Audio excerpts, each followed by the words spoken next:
સુરતમાં 2 દિવસમાં વધુ એક દારૂની મહેફિલ ઝડપાઈ છે।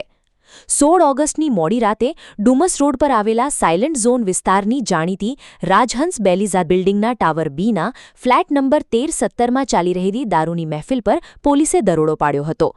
ફ્લેટમાં ભેગા થયેલા 6 વેપારી કોઈપણ પ્રકારની પરમિટ વગર વિદેશી દારૂની મહેફિલ માણી રહ્યા હતા, ત્યારે જ પોલીસે તમામની ધરપકડ કરી હતી। કાર્યવાહી દરમિયાન પોલીસે ફ્લેટની તલાશી લેતા જમણી બાજુના રૂમમાં આવેલા ચાંકડા કબાટમાં છુપાવેલી ઇંગ્લિશ દારૂની બોટલો મળી આવી હતી। પોલીસે ફ્લેટ માલિક અનુપ પુરુષોત્તમભાઈ પાંપાળિયા, ઉંમર +34 રહે ઘોડદોડ રોડ, સહિત કાપડના અન્ય 5 વેપારીઓ ગોપાલ ઓમપ્રકાશ રાઠી, ઉંમર +34 રહે ઘોડદોડ રોડ, ધીરજ જગદીશભાઈ પાંપાળિયા, ઉંમર +27 રહે ભટાર, આનંદ ભાગીરથ પાંપાળિયા, ઉંમર +30 રહે ઉમરા, મુદસ્સિર નાઝિર માકડા, ઉંમર +34 રહે અડાજણ પાટિયા, રાંદેર રોડ અને ગગન સંતોષકુમાર ચાંડક, ઉંમર +24 રહે 84ની ધરપકડ કરી હતી। પોલીસે ઘટના સ્થળેથી 1,07,180 રૂપિયાની કિંમતની વિદેશી દારૂની કુલ 14 બોટલો કબજે કરી હતી। આ ઉપરાંત આરોપીઓ પાસેથી 4 લાખ રૂપિયાની કિંમતના 8 નંગ મોબાઈલ ફોન તેમજ દારૂની હેરાફેરી માટે ઉપયોગમાં લેવાયેલી 5 લાખ રૂપિયાની કિંમતની એક કાર પણ જપ્ત કરાઈ છે।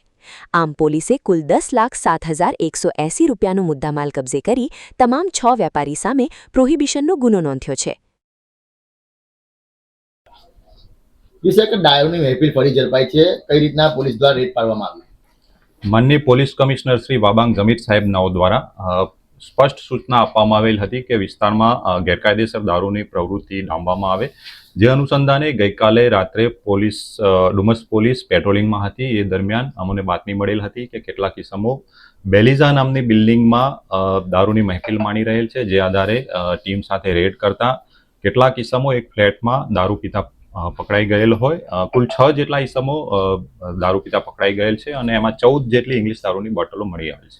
સર, બેલીઝામાં અગાઉ પણ અનેકવાર આ રીતના ગેરપ્રવૃત્તિ ચાલતી હોય છે, તો શું કહેશો?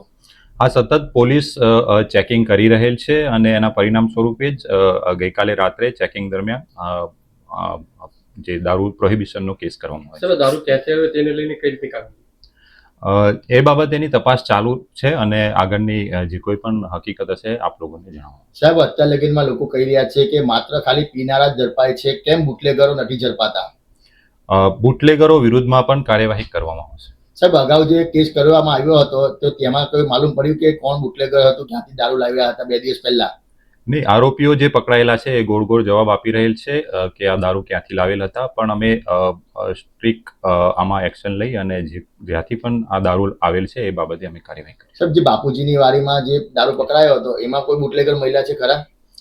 ના, હજુ સુધી તપાસમાં એ બાબતે કોઈ હકીકત મળી નથી, પણ અમે સતત એના પ્રયત્નશીલ છીએ કે એ બાબતે કોઈ અમને લિંક મળે।